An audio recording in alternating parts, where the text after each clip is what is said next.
Selamat ya. Halo, kami dari kelompok 7. Kami ingin mempresentasikan karya kami, analisis survei data pelajar menggunakan teori himpunan. Perkenalkan, nama saya Rohana Anjani Sukunijaya Putra dari kelompok B, dan di sini ada Riri Danajaya. dan Saya Lucian. oke, kita akan presentasikan. Yang pertama yaitu chapter 1 pendahuluan. Latar belakang dari permasalahan yang kami ambil yaitu dalam lingkungan akademik, data mengenai karakteristik, minat, dan kebiasaan pelajar merupakan informasi vital yang sering digali melalui metode survei. Seringkali data yang dihasilkan dari survei tersebut bersifat majemuk, di mana satu responden dapat memilih lebih dari satu kategori jawaban. Sebagai contoh, dalam survei mengenai mata pelajaran favorit atau kegiatan ekstrakurikuler, seorang siswa sangat mungkin menyukai matematika sekaligus fisika, atau mengikuti dua organisasi yang berbeda secara bersamaan. Fenomena tumpang tindih atau overlapping ini sering menimbulkan kerancuan jika diolah hanya menggunakan metode statistik deskriptif sederhana karena berpotensi menyebabkan perhitungan ganda atau double counting yang membuat data menjadi tidak akurat. Rumusan masalah yang kami ambil yaitu, berdasarkan latar belakang yang telah dipaparkan, fokus permasalahan dalam analisis ini berpusat pada cara pemodelan data survei ke dalam notasi matematika yang tepat. Masalah utama yang akan dibahas adalah bagaimana mengkonversi data responden yang awalnya berupa pilihan ganda menjadi himpunan-himpunan yang terdefinisi dengan jelas. Selanjutnya, analisis ini juga akan mengkaji bagaimana menentukan kardinalitas atau jumlah anggota dari setiap irisan himpunan untuk mengetahui jumlah siswa yang memiliki preferensi majemuk secara akurat. Selain itu, permasalahan juga mencakup bagaimana memvisualisasikan data tersebut menggunakan diagram Venn agar hubungan antara variabel survei dapat terlihat secara intuitif dan logis. Lalu tujuan dan manfaat dari penulisan analisis ini yaitu bertujuan untuk mengimplementasikan konsep dasar teori himpunan dalam pemecahan masalah nyata, khususnya dalam pengolahan data survei pelajar. Secara spesifik, tujuannya adalah untuk membuktikan kebenaran data jumlah populasi melalui perhitungan irisan dan gabungan, serta menyajikan visualisasi data yang akurat. Adapun manfaat yang dihasilkan dari analisis ini terbagi menjadi dua aspek, yaitu secara teoritis, analisis ini diharapkan dapat menerapkan pemahaman mengenai aplikasi matematika diskrit dalam kehidupan sehari-hari. Sedangkan secara praktis, hasil analisis ini bermanfaat bagi pengolahan data atau pendidik untuk mendapatkan gambaran yang valid mengenai distribusi minat atau karakteristik pelajar tanpa adanya bias data akibat kesalahan perhitungan manual. Lalu ada landasan teori. Konsep dasar himpunan. Dalam matematika diskrit, himpunan didefinisikan sebagai koleksi objek di mana urutan dari objek-objek tersebut tidak diperhitungkan. Objek-objek yang membentuk himpunan ini disebut sebagai elemen atau anggota. Dalam konteks pengolahan data survei, setiap responden dianggap sebagai elemen yang berbeda atau distinct dalam suatu himpunan. Untuk melakukan analisis data secara menyeluruh, kita mengenal konsep himpunan semesta atau universal set. Himpunan semesta sendiri merupakan himpunan yang membuat sebuah objek atau elemen yang sedang dibicarakan dalam konteks tertentu. Dalam studi ini, himpunan semesta mempresentasikan total populasi pelajar yang menjadi responden survei. Ukuran atau jumlah elemen dalam suatu himpunan berhingga atau X disebut sebagai kardinalitas, yang dinotasikan dengan simbol X. Lalu ada operasi himpunan dalam analisis data. Yang pertama, yaitu ada irisan atau intersection.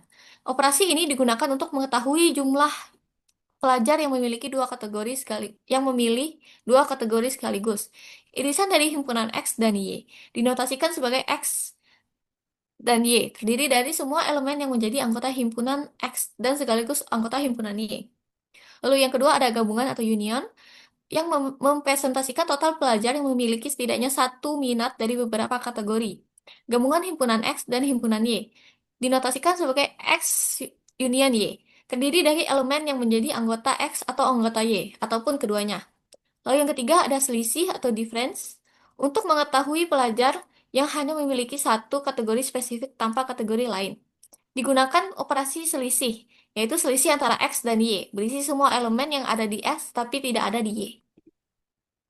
Lalu visualisasi data dengan diagram Venn. Untuk mempermudah membaca hubungan antara data, digunakan alat visualisasi yang disebut diagram Venn. Diagram ini menyediakan tampilan gambar atau pictorial views dari himpunan-himpunan yang dianalisis. Dalam diagram Venn, persegi panjang menggambarkan himpunan semesta atau U. Sedangkan himpunan bagian atau subset dari semesta tersebut digambarkan sebagai lingkaran di dalamnya. Bagian dalam lingkaran mempresentasikan anggota dari himpunan tersebut, dan area tumpang tindih antara lingkaran merepresentasikan irisan data. Visualisasi ini sangat krusial dalam memecahkan masalah kompleks yang melibatkan banyak variabel seperti kasus siswa yang mengambil kombinasi mata pelajaran yang berbeda, sebagaimana sering ditemukan dalam persoalan matematika diskrit. Terima kasih, Luis, Leora. Di sini kan saya akan mempresentasikan analisis masalah dari karya kami. Pertama, permasalahan di bidang akademik. Di dunia pendidikan tinggi, dosen dan program studi seringkali menghadapi tantangan dalam memahami minat mahasiswa terhadap berbagai mata kuliah. Tanpa data yang sistematis, sulit untuk menemukan mata kuliah yang populer atau diminati oleh banyak mahasiswa. Sulit mengetahui bahwa kombinasi minat mahasiswa, misalnya mahasiswa yang tertarik lebih dari satu bidang, tidak ada informasi yang kuantitatif jumlah mahasiswa yang tidak berminat sama sekali terhadap mata kuliah tertentu. Akibatnya, keputusan terkait penjadwalan mata kuliah, alokasi dosen, dan pengembangan kurikulum bisa kurang tepat sasaran. Di sini kita akan mengidentifikasi variabel input. Variabel input yang digunakan dalam analisis masalah tersebut adalah jumlah responden dan mata kuliah yang berminat melalui pengisian Google Form yang akan diteruskan ke sebuah kode untuk analisis lebih lanjut. Berikut data yang kami terima adalah semesta S itu total responden yaitu sebanyak 20 orang pelajar yang mengikuti survei tersebut. Sama dengan N sama dengan 20. Himpunan D itu adalah digital system. Sebanyak 5 orang pelajar memiliki minat terhadap mata kuliah digital system. Kardinalitas D sama dengan 5. Himpunan ethics. Sebanyak 9 orang pelajar memiliki minat terhadap mata kuliah ethics. Sama dengan 9. Himpunan M, Discrete Mathematics, sebanyak 6 orang terpelajar memiliki minat terhadap mata kuliah Discrete Mathematics. M sama dengan 6.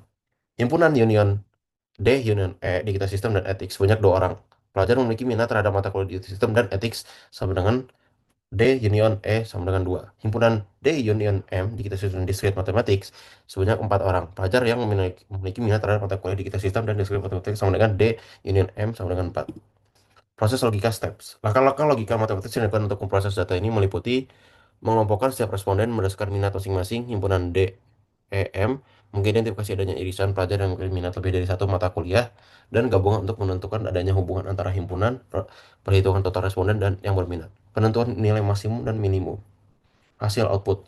Hasil dari analisis data tersebut adalah jumlah peminat per mata kuliah, kardinalitas, status kepopuleran, max and min, hubungan antar mata kuliah, irisan, dan gabungan. Chapter 4 adalah desain algoritma.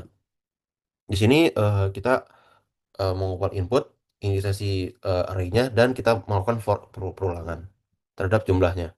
Terus kita inisiasi setiap interestnya, terus kita melakukan proses analisis dan untuk menghitung maksimal dan minimalnya, dan kita ini berupa berupa outputnya.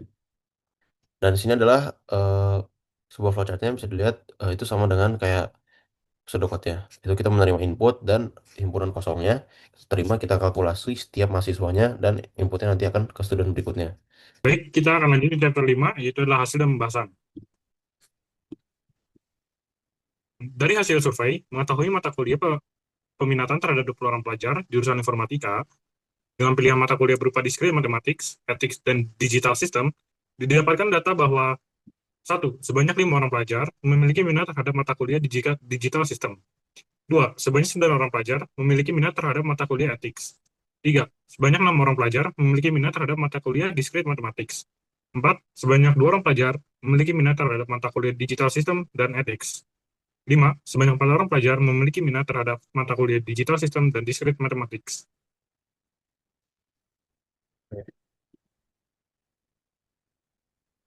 Dari data tersebut, kita dapat menggunakan teori himpunan agar data yang didapatkan tidak terjadi double counting.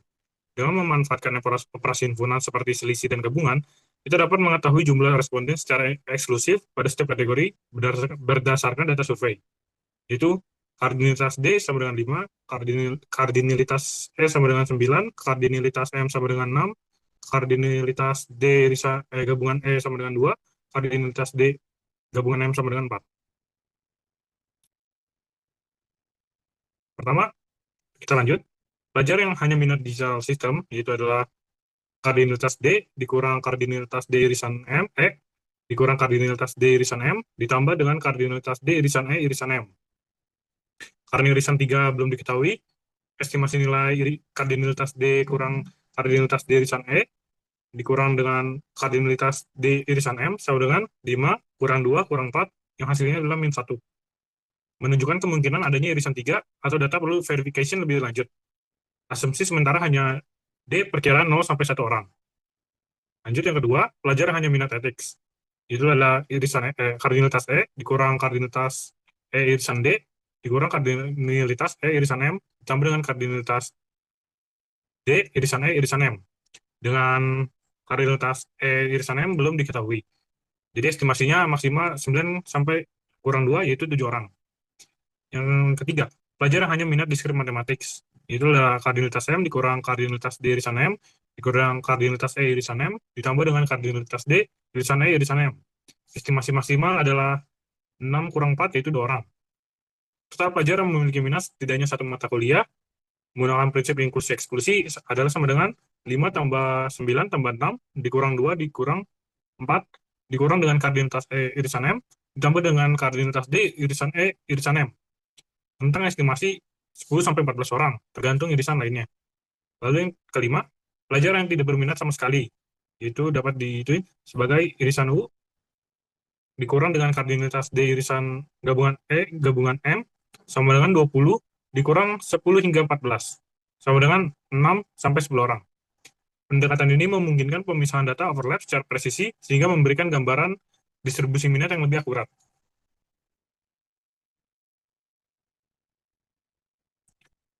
Lalu kita lanjut ke babak pembahasan.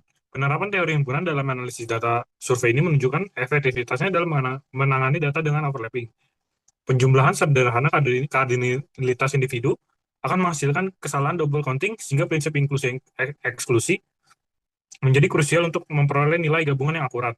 Dengan koreksi notasi bahwa data yang dimaksud dengan irisan kardinalitas D irisan E sama dengan 2 dikurang kardinalitas D irisan M sama dengan 4, hasilnya pada minat menjadi lebih jelas adalah mata kuliah ethics mendominasi popularitas dan digital system menunjukkan ketergantungan tinggi pada kombinasi dengan mata kuliah lain, mengindikasikan potensi kurikulum terintegrasi.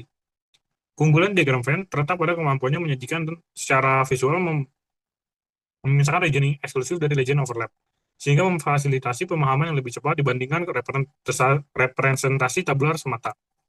Dengan sudokan lebih lanjut, memperkuat argumen bahwa konsep dasar diskrit matematik ini dapat diterjemahkan menjadi komputasional yang praktis, yang scalable untuk dataset yang lebih besar. Implikasi dari temuan ini bagi industri pendidikan cukup signifikan, terutama dalam pengambilan keputusan berbasis data, seperti penyusunan jadwal yang meminimalisir konflik antar mata kuliah yang beroverlap tinggi. Secara keseluruhan, proyek ini berhasil mendemonstrasikan bagaimana teori abstrak dapat memberikan nilai tambah konkret dalam analisis data empiris di lingkungan akademik. Chapter 6, itu adalah kesimpulan dan saran. Kesimpulannya adalah, dari analisis data survei, minat pelajar terhadap beberapa mata kuliah menggunakan teori himpunan, terutama prinsip inklusi eksklusi, kita bisa melihat bahwa pendekatan ini sangat membantu untuk menangani data yang saling tumpang tindih. Metode ini berhasil menghindari kesalahan double counting, sehingga jumlah pelajar yang benar-benar menyukai satu mata kuliah saja, atau kombinasi tertentu, bisa dihitung dengan lebih akurat dibandingkan hanya menggunakan statistik deskriptif biasa. Selain itu, perhitungan dengan kardinalitas himpunan memberikan hal yang lebih presisi untuk jumlah peminat murni pada mata kuliah seperti digital system, ethics informatics, dan diskrit mathematics. Diagram Venn juga terbukti sangat berguna karena memberi gambaran visual yang lebih mudah dipahami, terutama untuk mahasiswa yang menyukai lebih dari satu mata kuliah sekaligus. Dan terakhir, sudoku dan flowchart yang dibuat menunjukkan bahwa konsep matematika diskrit ini bisa diterapkan menjadi algoritma komputasi yang berpotensi untuk mengoptimisasi pengelolaan data survei dalam skala yang lebih besar. Untuk saran, untuk penelitian atau analisis serupa di masa depan, sebaiknya jumlah responden diperbesar dari hanya 20 orang agar hasilnya dapat mewakili populasi dan memiliki nilai statistik yang lebih kuat. Analisis juga dikembangkan dengan menambah variabel mata kuliah lain, sehingga kita bisa menguji rumus pada kasus yang lebih rumit, misalnya dengan 4 himpunan atau lebih. Sudokat yang sudah ada sebaiknya diimplementasikan menjadi program nyata, menggunakan bahasa seperti C, supaya tercipta alat bantu analisis survei yang praktis dan bisa dipakai oleh himpunan mahasiswa atau program studi. Hasil dari seminar ini juga dimanfaatkan oleh pihak akademik saat menyusun jadwal kuliah. Mata kuliah yang banyak diminati bersamaan sebaiknya tidak dijadwalkan di waktu yang sama agar tidak terjadi bentrok bagi mahasiswa.